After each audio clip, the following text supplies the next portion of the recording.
Okay, good morning, folks. So let's start. Oh, okay, just a minute. Okay, all right. So, good morning. You can see this screen, right? Yes, sir. Yes, sir. Okay, all right. So, last class we studied one human architecture in very brief. Okay, we looked at various components of that, but today we'll see how actually one human computer executes. We'll look at the microarchitecture part. The actual machine, how actual LC3 machine actually works, which is not visible to a programmer, right? So we look at that, and whole idea of giving taking a very simple example from LC3 is to give you an abstract view of how actually computers work. Okay, all right. So let's. I have taken this. These contents from this. There's a book by Pat and Patel. It's a nice book, and that describes one human architecture in great detail. And then rest of the stuff I have taken it from Professor Onur Mutlu's slide. Uh, okay, and modified some of them. Okay, so this is what we have studied in the last class. One human model, uh, which is almost 50 years old or more, maybe more, has at that time they have said that it's a stored program concept. Okay, it means that program and data both will be in memory. That's one important part. Instruction are in a kind of in a sequence, one after other. They will be executed one after other. Okay, uh, and then there may be some control instruction that will change the flow of execution of instruction. Not necessarily all instruction will be executed sequentially. Okay, there may be some jump instruction or branch instruction that will change the flow of execution of program, right? Or basically it may not be sequential, but after jumping you may go to a different instruction depending on data value. And then other thing that we discussed was that it has a certain number of unit. uh, so in the center you can see the processing unit, which has ALU, and a temp, which is nothing but registers where you can keep values or data values temporarily. Okay, so we have ALU, which does arithmetic logic operations, and apart from that we have control unit, which tells all parts of computer how to operate. Okay, so basically its main role is in instruction execution. So it sends, enables manipulation and movement of data within computer. It means that it's basically generates control signals. We'll look at how. So today our focus actually is on this part. Okay, and it has two main register. One is called program counter. PC stands for program counter, and we'll use this term very often. Program counter, which points to basically which points to instruction that is to be executed. Okay, uh, so we so it this PC will point to an instruction in memory. Okay, and that instruction will be brought in uh, to control unit, and then execution of that will happen. Okay, so this, remember that if we are, so this points to the instruction to be executed. So if suppose there is jump instruction, then the value of PC will not be previous instruction plus one, but it will be to the location where we are jumping. Clear? And then there's another register that we have is instruction register, where the instruction that we will execute, like from memory, PC points to memory where instruction is, so that instruction is brought in, and that instruction will go to instruction register. So instruction register contains the instruction that is under execution. Now here in this model, we are assuming there is only one instruction at a time can be executed. Okay, so instruction register will have just one instruction. Okay, so apart from that, we have memory unit. Okay, now memory unit has two register: memory address register and memory data register. Right? The memory address register contains, okay, the address that, like us here, PC points to some memory location. Okay, that memory location from where we want to read is part of memory address register. So it, so basically the something that we want to read from memory, the long memory, okay, that address will be in this one. So before reading, this register will be loaded with the location from which we want to read, and then after reading, the data will come to memory data register. All right. Okay. So memory has two registers apart from having this sequential, or basically a kind of array of locations. All right, simple. And then apart from that, we have two units called input output unit. Two units, yeah. So all right. And so this we have discussed in brief. All right. So let's go ahead. And then we look at this model. Okay, so I'm requesting you to use laptop. Otherwise, you will not be able to understand anything because diagram is already very small. So I'm just increasing the size little bit. So we can see some units here. This is the control unit that we have just discussed. Okay, is purpose of this is to generate control signals for data movement and data manipulation. Okay, all right.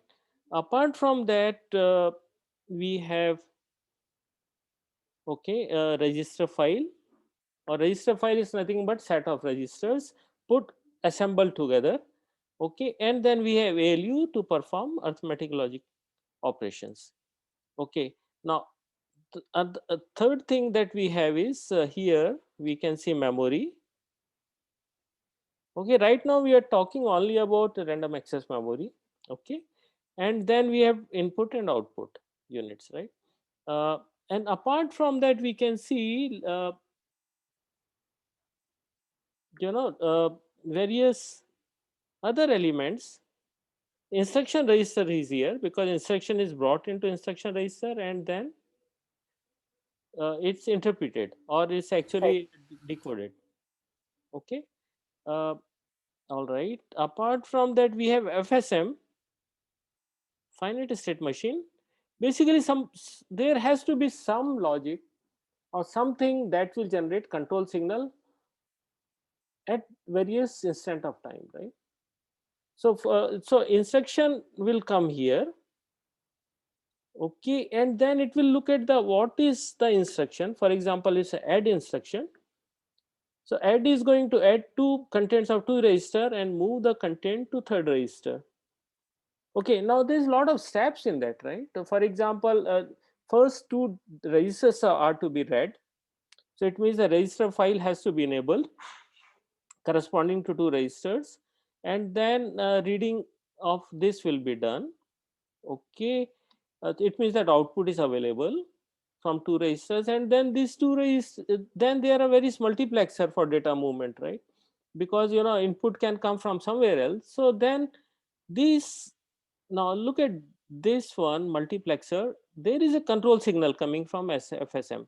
So if there is add instruction, then FSM will generate a control signal such that this input will be selected, which is coming from a register file.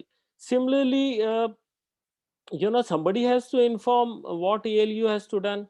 For example, we are doing add instruction, we can also do subtract, we can also do logical and so on. Whatever be the number of instructions are there, it can be. So this has to send some signal what is to be done. So there are, we can see there are signals are coming from FSM, and we can see the size 2 here. It means only 2 bits are coming. As essentially it means that there are only four arithmetic logic operation this unit can perform. Okay, so these are the control signal that's coming out of FSM like this. Now this diagram node is not complete. For example, one of these output will come here to this multiplexer, okay, or also come here, which will enable output of program or writing into program counter. Okay, so ld.pc is one control signal, ld.ir is another control signal, and then ALUK is another control signal. So all are coming from FSM, and then there are some control signals here. DR, SR2, LD.reg, and so on, right? So all these control signals are generated corresponding to instruction that is being executed by FSM. All right, and you can see a lot more. Just a minute, a lot more control signals here. Like for example, we have control signal here. Yeah, there is a control signal here, then control signal here. So this will enable output of say buffers, or when we are writing something, that it will enable output of it will enable uh, the memory, or such that data can be written, or it will enable something that's outgoing. For example, note that this is a common bus. Okay, role of bus we discussed earlier is to move data between various components. So this is a bus. Now bus can we discussed that a bus can be used only at a point by one device. One device can write into it and others can read. So there has to be some control who's going to write. For example, if and note that in a register, any register or buffer, output is always available. Okay, so it means that we have to control, because there will be various connections. For example, there is one connection here, there is another connection here, there may be connection here. Now all these values from register are always available. Okay, it means that if we don't control the gate of that, or don't control these output of that register, it will flow into bus and it will corrupt the signal. So we need to control that. So we have various mechanism for control, right? I mean, we have some gate available. So this is one gate, this another gate here, and so on. So it's another gate. All right, one more gate is here. All these need to be controlled by FSM. It's like various walls of, suppose there is a network of water pipes, and this flow in the pipe has to be managed for different activities to happen. So who's going to control? There must be some controller, right? So here there is a controller that will control the walls or gates for data movement. All right, understand? Any question? Hello, sir. Sir, Yeah. the instruction register, sir, that is linked only to the memory data register or also to memory address register? uh, See, memory address registers have nothing to do with instruction register, right? See, Okay. Yes. memory address register will only is a pointer to next instruction, or the instruction, or sorry, memory address register is a pointer just for a memory location. So memory address register can be used both for fetching an instruction or data. It's just a pointer to an address. What memory location you want to read from memory, so you will just point it to that. It has nothing to do with instruction register. Once you fetch the instruction, not the data again. Memory contain both data and instruction. Once you fetch the instruction, Yes. then that instruction goes to instruction register. There it is decoded. And then after decoding, we will find out what is to be done. So that's what we are going to look only at the top level, because once you understand this, then we'll go into RISC architecture. Life will be much simpler. So it's please focus. Okay. All right. So let's look at these, right? So there are two kinds of arrows that we have seen. Let me clean it up. Uh, okay. So there are two kinds of arrows. Okay. One is solid arrow here that shows the data movement. Okay. And the second is empty arrow, or head is empty. We call it control signals. All right, that's clear. And then this diagram again, as we discussed last time, will tell you what all these like control signal, non-filled arrows, and so on. So it will tell all this that we have discussed so far. Okay, so this is a memory address register, memory data register. It says that the keyboard has two register, one for status, another for data. Similarly for monitor, then ALU has two inputs from register file, one, like these two inputs, and there is a one output. Okay, now output goes where? Output goes to bus. All right, and then this register file. It has 8 general purpose registers.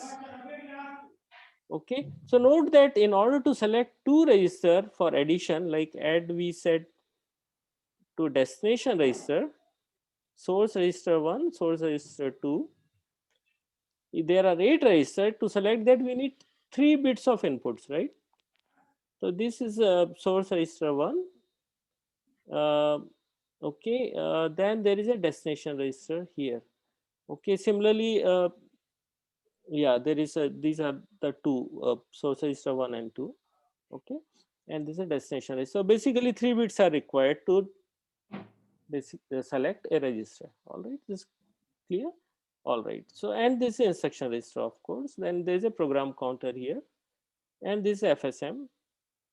This is a control signal ALUK for ALU operation. This is gate, again gates, right? So that's all we studied. All right, so this was what we studied in the last class. Okay, so today we'll see how to execute the instructions, right? All right, so we have seen the control unit, okay, or FSM, 2-bit. Okay, all right, we at this point we have seen that there is if you look at this ALUK comes from FSM, which is a control signal which tells ALU what operations to perform. That's all. So basically there are 4 such operations we can do. Okay, add, and, logical not, there must be something else or may not be there.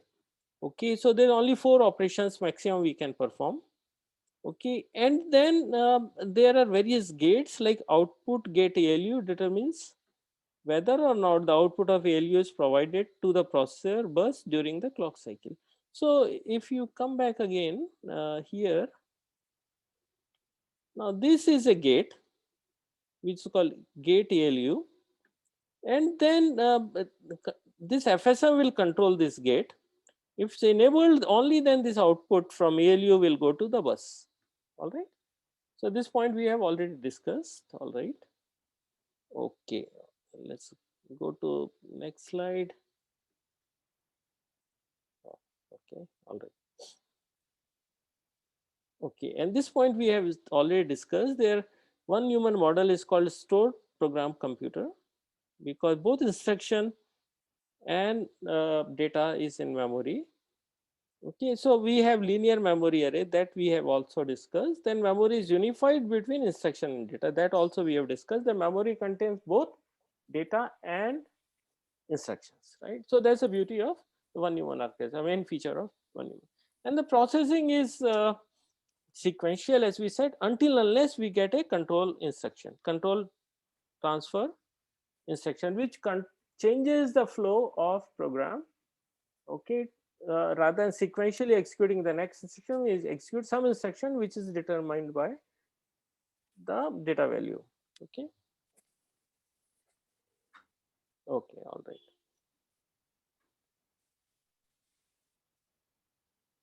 All right, so next is that, let's see how to execute an instruction. All right, now note that of course program and data are stored as sequence of bits in computer memory, and program, as we discussed, execute only one instruction at a time. Later on in the course we will see multiple instructions can be executed in concurrent way or in parallelly, right? And we have some architectures for that, but this architecture says that only one instruction should be executed at a time. All right. Okay. And this instruction execution is under the direction of control unit. It means the control unit will generate control signals for execution of an instruction, which is essentially movement of data and control of gates. Okay. All right. All right. Control unit interprets the instruction. So once instruction comes to control unit, okay, then it interprets that what is to be done. Okay, and generates control signals. So instruction, we have already seen that instruction has two main parts. One is opcode and second is operands. Opcode says what operations to be performed. And operand is basically a data item directly being there, or it tells where the data item is. Okay, so operand in general can give you data directly on which to perform instruction. We'll see some of these immediate kind of instructions little later when we study RISC-V architecture. Or it is register name, because register will contain data, or it is a memory location from where we need to bring the data. Okay. For example, an example here is that add contents of register S1 to content and contents of register S2 and bring it to register S0. Now this notation that we are using here is not for LC3, but is for MIPS. Let's not worry about it. Just look at the semantics of this, right? So Little Computer 3 is very simple computer developed by a university in US. Uh, and it's only for education purpose, and it has just 15 opcodes. Note that if instruction set has just 15 opcodes, how many bits are required to encode the operation part? Anyone? 4 bits. Hmm? 16. How many? 4 bits, right? So we need 4 bits to tell what the opcode is. The opcode part will have just 4 bit. Okay. And then this is 16-bit machine. It means that all the operation that we are going to do, like register size or ALU operation that we are going to do, all are on 16 bits. Okay. It has certain number of addressing modes: immediate, register, PC relative, indirect, base plus offset. We'll not discuss this. When we study RISC-V, we'll discuss this in detail. So register is essentially, register mode is basically get the data from one register to register, do operation, and put it into the register. PC relative is look at the PC value, program counter value, and add something to that, and that go to that location in memory and get the data. And all the base plus offset is that use base register and add some offset. We'll look at the ones which we'll use. Okay, no need to think too much about it. All right. Okay. Now let's come back here. Okay. So this is the architecture. Okay. What we see here is, and generation of control signal, etc., is part of microarchitecture. It's not visible to is programmer on top, right? Programmer may use assembly language program, but how actually this orchestration happens is not visible. Okay, so something that's not visible to programmer is microarchitecture. So what we are discussing now is microarchitecture. All right, so this we have already seen, so we'll not spend time. Let's go ahead. Okay, so there are various kind of instruction. We have already seen that we have add instruction, then we have load and store. Okay, load and store says the read. When we say load, it means that load what? Load some register from memory. So this is a memory. So I mean, basically, memory address register will point to a location, get that data, and load it to memory. That's load it to register. Get the data from memory and load it to register is called load instruction. Store instruction is just reverse. MAR may point to a location.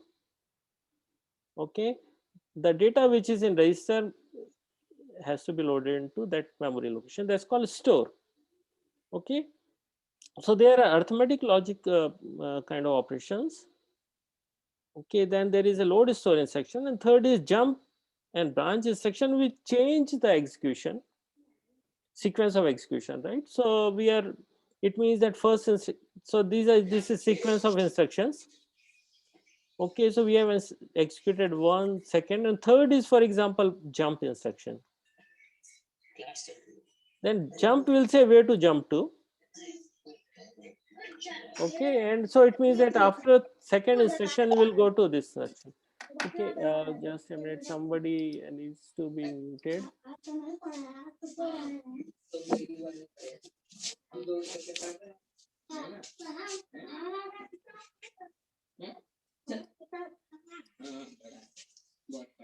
Okay, Kartikeya Sharma, you are unmute. Please mute yourself. Or okay, I am muting you. All right. Okay, all right, folks. So let's go ahead, right?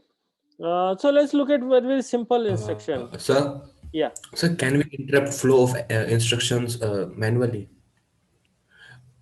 You can always Like, do. OS can see. You cannot alter. You can just stop it. but sir, like the instructions are filled up in memory. So how do this work? Like how my Oh, see, instruction? the question is that what you want to do. See, you can send some kind of interrupt, stop the processing of something, and then start execution of something else. Say, for example, this is role of OS. Okay, uh, this is a role of OS. When you study OS, you will see how it can be done. For example, in your DOS machine or say your Windows machine, you something is running, you want to stop that program, then you press some keys, and execution may stop, like escape key or some key, right?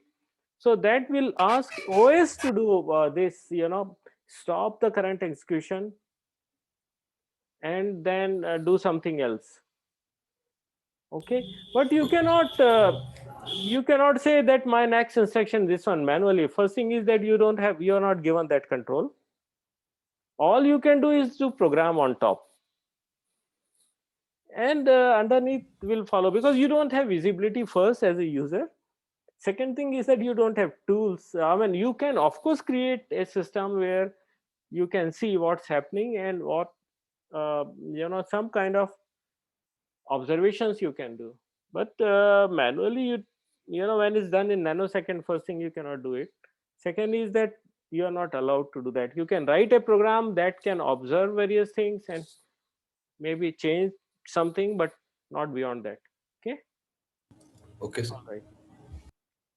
Okay, let's look at the high level code, which could be in any language. Say high level language, anything, any language, right? So it says that add two contents of two variables, add two variables b and c and bring it to a. Okay, so a becomes b plus c. Now in assembly we have, instead of this kind of notations, because this is much simpler to use, we will have add abc here, where b and c are actually register names. Okay, for simplicity we have shown them here as abc, but these are register names. So we'll have add to content of register b and content of register c and bring it to register a. All right, so here we have b and c are the operands. Okay, these are source operand. Okay, and a is the destination operand. Operands are something that on which we are working. We are some operation is to perform, or this value will change, right? So basically we are doing add a b c. These are bc are the source operand and a is the destination operand. Fine, and this is opcode. or mnemonic sometimes we say, right? The mnemonic is usually old language, right? We nowadays we say opcode. Okay, and then we have registers. Okay, so basically operations are performed on register values, right? So for example, we are doing when we say ABC, actually what we have to write when you write assembly language program is that add R1 R2 and bring it to R0. So we'll have to write this as add R0 R1 R2. It means the contents of R1 is taken, contents of R2 is taken, bring it to ALU, do the operation and store this to register R0. Cool, fine. So now see, but you look at add etc is all something for us to write a program. It's called assembly language. Okay, because and but machines underneath can understand zeros ones, so this has to be coded into machine instruction. Okay, so add for example will be coded as 001, and then R0 will be coded as number 000, registered 0. Okay, this register 1, so this is register 1. R2 will be here, uh, 010. So this, and now the location of this, I mean, the first, for example, if starting from this, so last 4 bits will show opcode, and then first 3 bits will show second register, and then the bits here will show first source register, and the bits here will show a destination register, right? So this format is well known. Okay, so the assembly language instructions are converted into machine code, and then underneath hardware will execute machine code. Okay, all right. So this machine code will look something like this. 0x is nothing but hex, so 1042 is a machine code. So actually 1042 is a machine code for this instruction. Yeah, of course, again, this is for our simplicity, right? When say 0x, actually this will be all expanded into 4 bits. So inside a machine, this will be a 16-bit machine instruction. Okay, which would be it would be 0001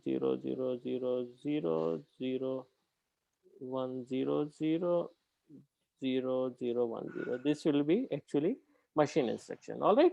Any question?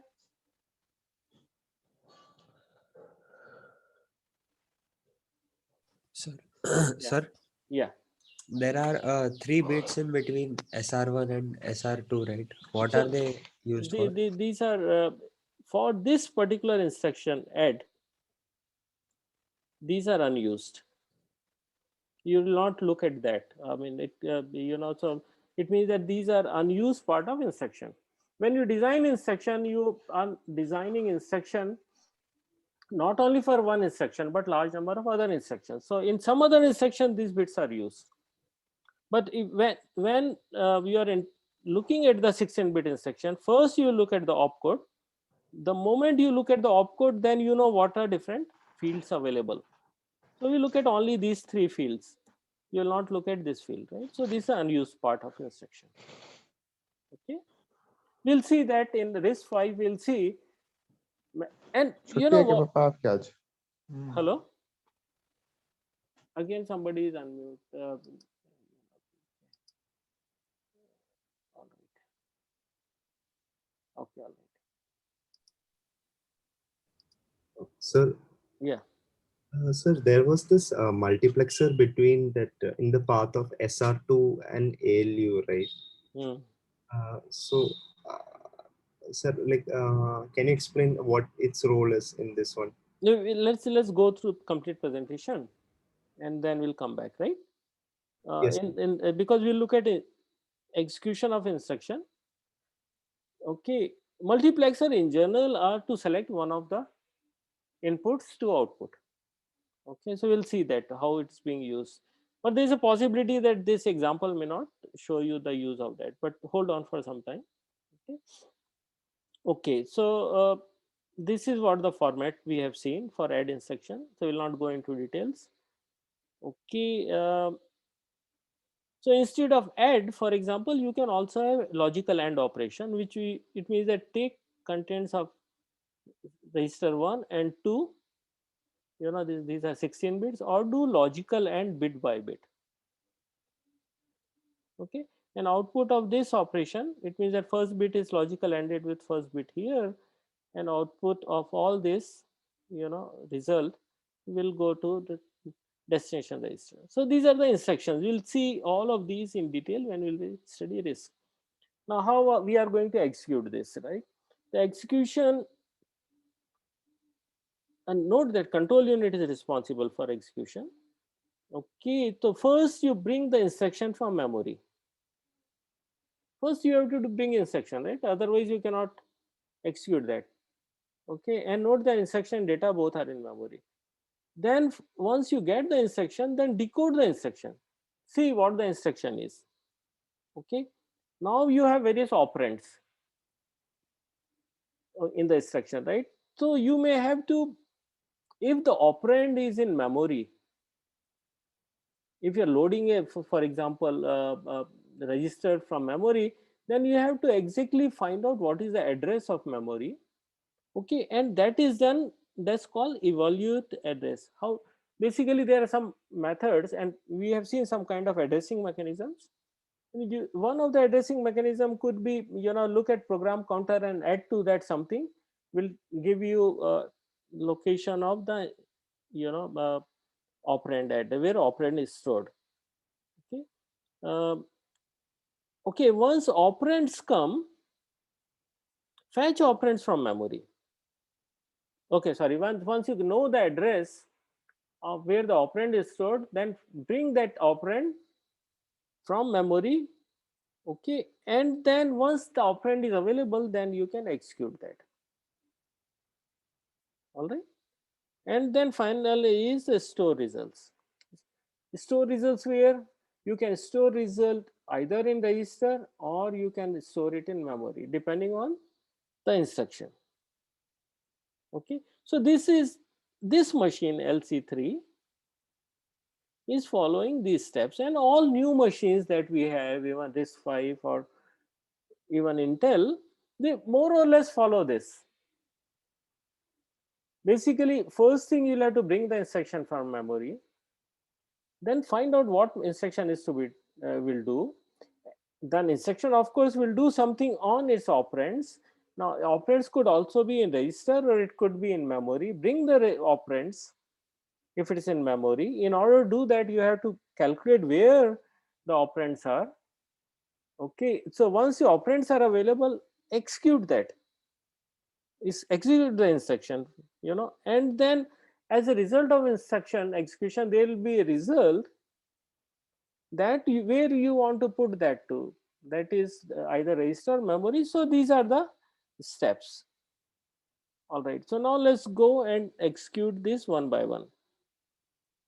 Okay. Let's take first simplest instruction, which is add, which is this is opcode. This tells you what operations to perform. It says that add contains a register R1 and R2 and bring it to R0. This is the semantics, right? Okay. So basically what this is the format. This is the opcode, destination register. These 3 bits will give destination register. These 3 bits will give source register 1. This will give you source register 2, and these are unused here. Okay, so what we are doing here is that we are bringing contents of source 1 register, okay, and source 2 register, doing addition operation and bringing the result to destination register. This is a very simple operation, right? Okay, so now let's see how we are going to execute this. So first step in the execution of add instruction is fetch. Okay, this is the first step, right? So load the instruction from memory to instruction register. That's the first thing we are doing. Okay, from memory, basically fetching means that you'll have to fetch the instruction that we want to execute from memory to instruction register. So in order to do that, what we have to do, program counter will tell you what is the instruction address, bring it to memory address register. Okay, and memory address register will point to the location where the instruction is, give the read signal to memory. Okay, and copy the contents of MDR memory. So once it's read, it will come to memory data register and then move it to instruction register. Okay, now after that, program counter value has to be changed such that it points to next instruction. Okay, now depending on whether your machine is byte addressable or word addressable, the increment will be according to that, right? So if here we are assuming it's a word addressable, not byte addressable, so PC become PC plus 1. It now PC program counter after this will point to the next instruction that will be executed. All right, so let's look at this fetch instruction, how it will be executed in the machine. Now please just have focus on this, right? So first is that we have to load memory address register and increment PC, right?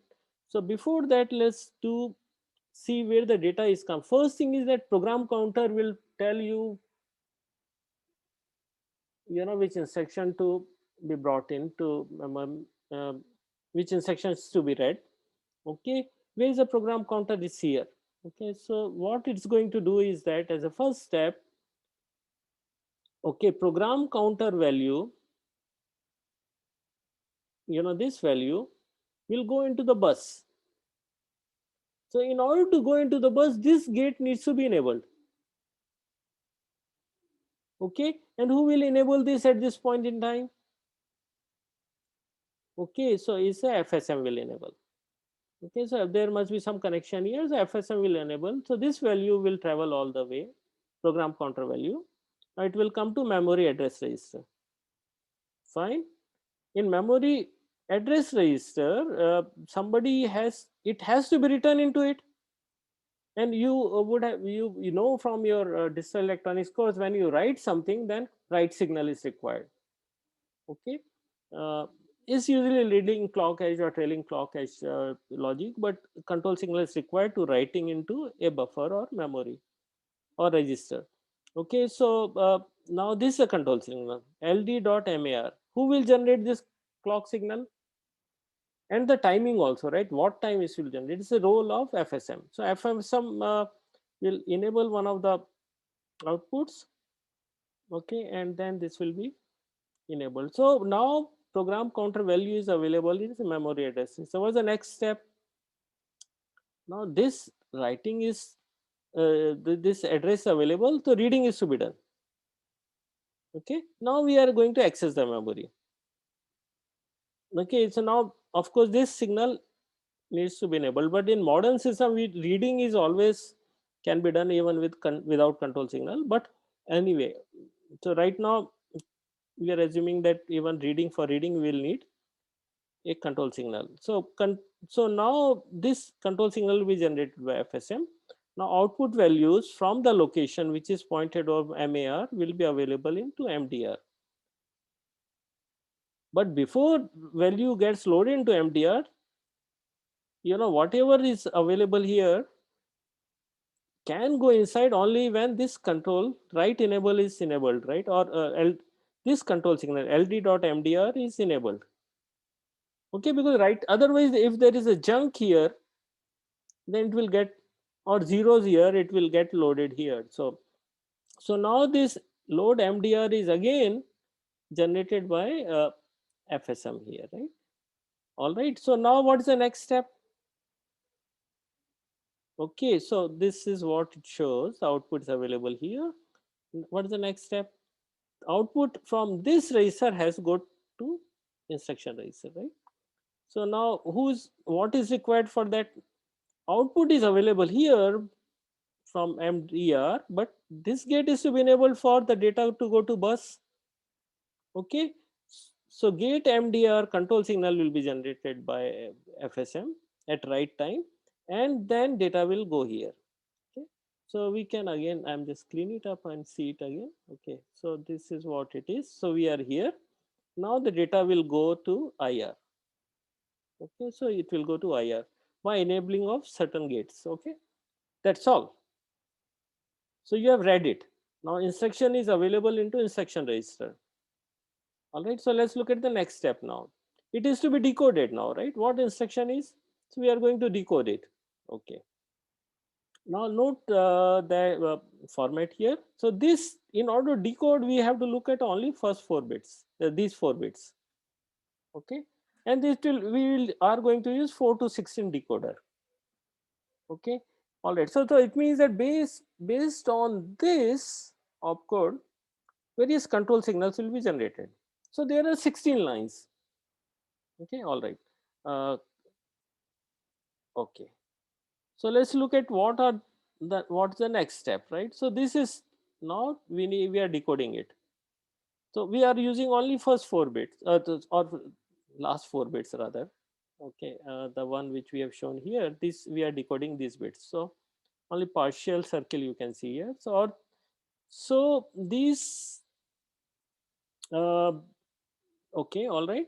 So this now this data about opcode will be interpreted by FSM, but the whole instruction is being transferred to FSM because FSM also needs to know what are the operands. Okay, now FSM will use only opcode part in the beginning to find out what the instruction is, right? So and correspondingly generate some signals. Okay, now so it has done the decoding. Okay, now what is the next thing to be done? It has to find out what are the operands. Now it has to bring the operands in. Okay, now in the instruction that we are executing now, add 3 registers. We are using register addressing, or we are getting data from register, so we don't have to go to memory to get operand, right? So from where to get to the memory, no, to then we don't need to actually calculate the effective address, or from where to bring the data. Okay, so in this add instruction we don't use this step, we do nothing. Okay, all right, so we do nothing, so we'll just skip it and we'll see how to use this in some other instructions, like for example load instruction. Now next step is that fetch operands. Once we know the effective address, we need to fetch operands. Now where the operands are in add instruction, these are in the registers, so we'll just get the data from registers. Okay, that's all it has to do. So what we are doing here is that fetch registers from register file. So these two you can see are read out, 2 registers which we have pointed out, and its address available from here. What those registers are, data is available now. Okay, what is the next step? In order to do that, now data is available here in ALU, and we need to just simply execute that right, do addition. Okay, so basically what we are doing is now doing the addition. This data is available, and sorry, this also will be there, so we'll just do addition. So output is available now. What is the next step?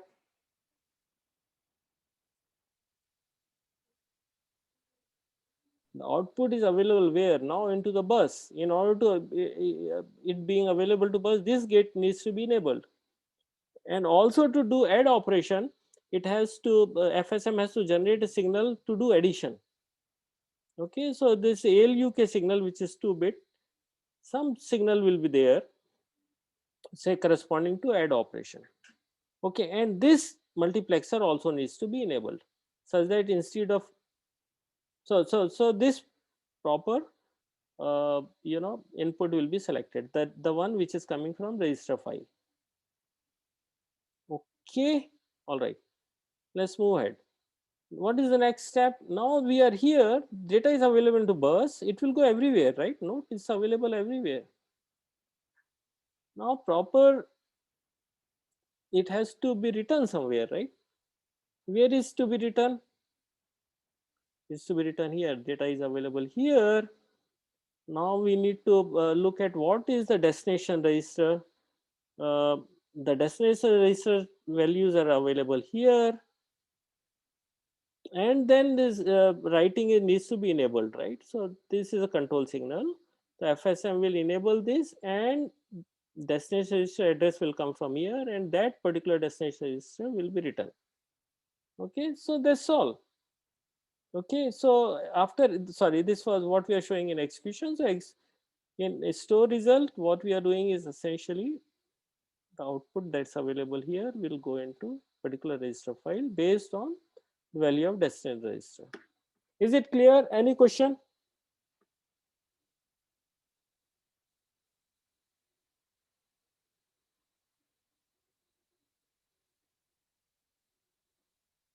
आया समझ में नहीं आया?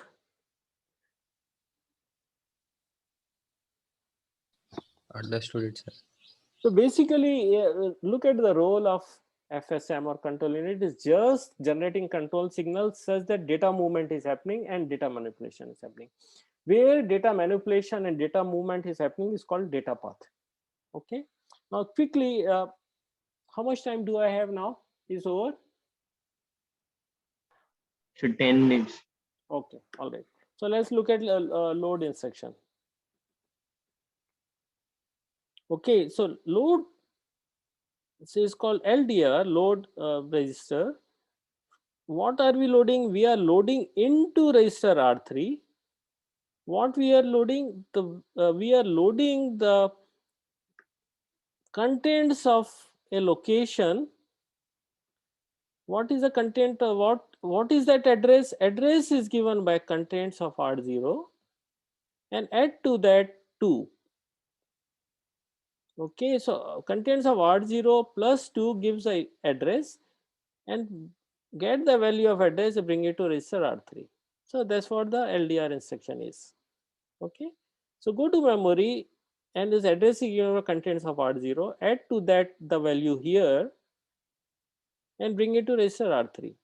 Okay, all right. So this kind of addressing called base plus offset addressing.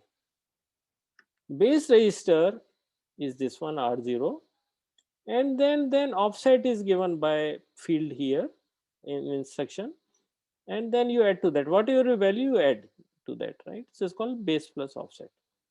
Okay, so all the steps are as follows. What are we doing? Load, this is to be interpreted, load to this register which is given by these 3 bits, what contents of a location that is given by base plus offset. Look at the value of base register, this is the value of base register, and then get the offset value, which is from register you get the offset value. Okay, don't worry about SEXT. That's basically you are adjusting, you know, sign bit and also some other stuff, right? So let's not worry about it. Extending, basically sign extension is all right. So basically you get the value of base register, and then offset, get the offset from here, do the addition in ALU. Now this gives you effective address. Address. So load this into memory address register. Go to that memory, read that data. Okay, read that data. This is nothing but operand. Sorry. This is what we are going to do is actually getting the value from the memory. Okay, and bring it to memory data register. And from the memory data register, store this into register, destination register. Is it clear? Let me repeat. Sir, Yeah. sir, what are the bits of the memory address and the register, like one registers? Like, is it 8-bit? See, it's a we discussed that it's a 16-bit thing, right? Yes, sir. 16-bit architecture. So each register is of 16-bit. Memory will be also 2 raised power 16. In general, I mean, I don't know details, but you know, in most of the machines, except maybe some Intel, whatever be the architecture size, you know, is 16-bit architecture, memory has to be 2 raised power 16 in general, but we cannot, it's no guarantee, right? So right now we are not discussing about details. What we are discussing is how operations happen. because details, there are too many details about LCD. We require 4 or 5 lectures, right? So basically, basic idea of this is load instruction. We are getting we are reading the memory location and bringing it to a register. That's it. So in order to do that, we have a base register which is defined as part of instruction. Okay, get the base register value, add to that this offset value. Okay, this offset value is available from instruction, and this gives the address. Now this address is loaded into memory address register, which will point to a memory, read that memory allocation. These are all 16 bits.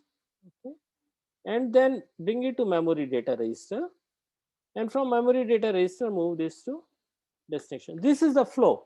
What I am showing is a flow, and then see how we are going to do that, right? So this shows you what we are going to do, and quickly we'll go through this, right? Because now you understand how instructions are to be executed. First thing is, of course, first step is the same, fetching, right? Instruction fetch. This instruction is fetch from memory. It's to fetch from memory. So this step is same. Take the value of PC, bring it to memory address register. Next step is that read that memory. It comes to memory data register. From there, it will go to IR. These steps are same, and in order to do that, you generate control signals. Fine.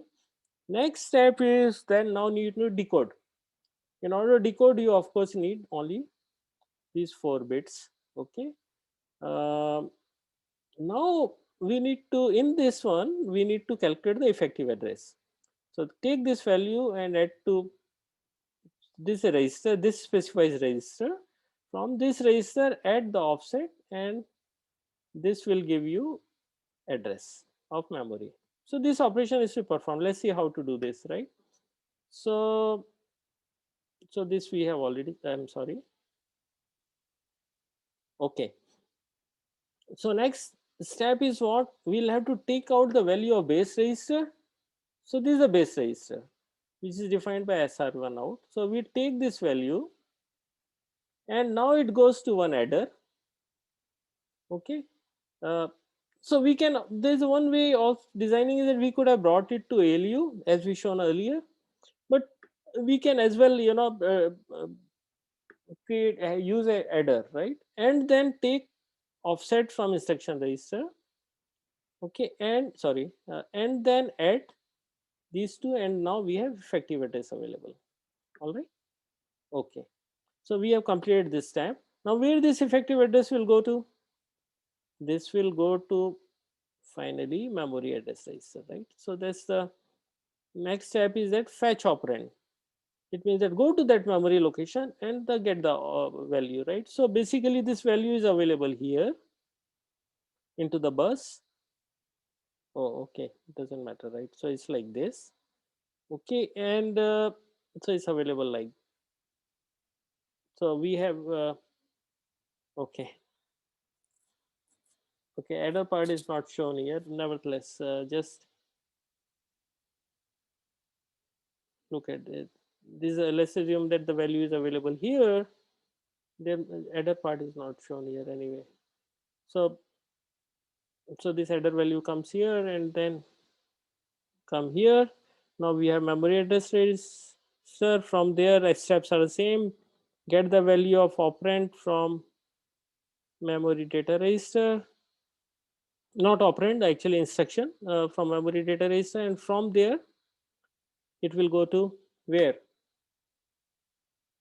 Where it would go to? From memory data register, it will go to the bus. Okay. From bus, it will go to register file. Okay. So, all right. So this shows, okay, store the result. So storing the result is nothing but output will go here to bus, and from bus it will come here, and then the destination register will be pointed, is known from instruction, and then corresponding register will be written here. So that's all. Okay, so this shows the flow. In order to do all these, we need to enable various gates. and multiplexers, right? So that's all is happening here. All right. So this is the instruction cycle: fetch, decode, evaluate address, fetch operands, execute, and store results. And in order to what we have seen is add instruction and load instruction, but we can also change the sequence of instructions, right? In order to do that, like for example, using jump or branch. So in order to do that, what we need to do is that we need to just do some things very slightly different, right? So for example, when the next instruction is jump instruction, we need to calculate the effective address, okay, and then fetch that instruction, okay, the rather next instruction. So PC is not going to increment by 1, but PC is going to be increment by PC by something, okay. Now what something will be decided by this multiplexer, okay, which is nothing but you see it's coming out of a register, and then we will have to,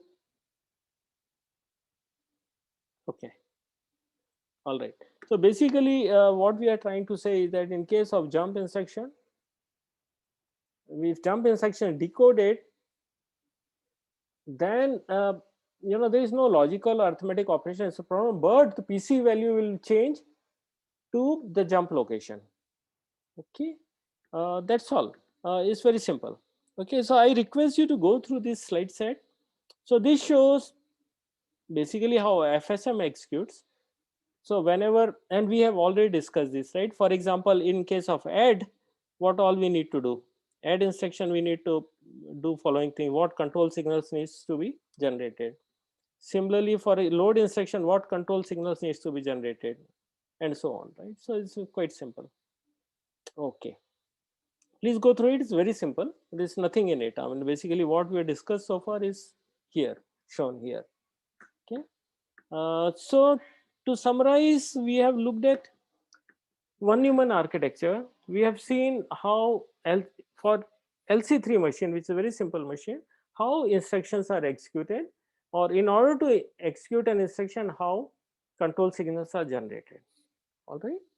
And these are the steps that we follow: fetch, decode, evaluation of address, calculate the address from where the operands are to be fetched, get the operands, then execute, and finally store the results. All right. That's all. Okay, thank you. Any question?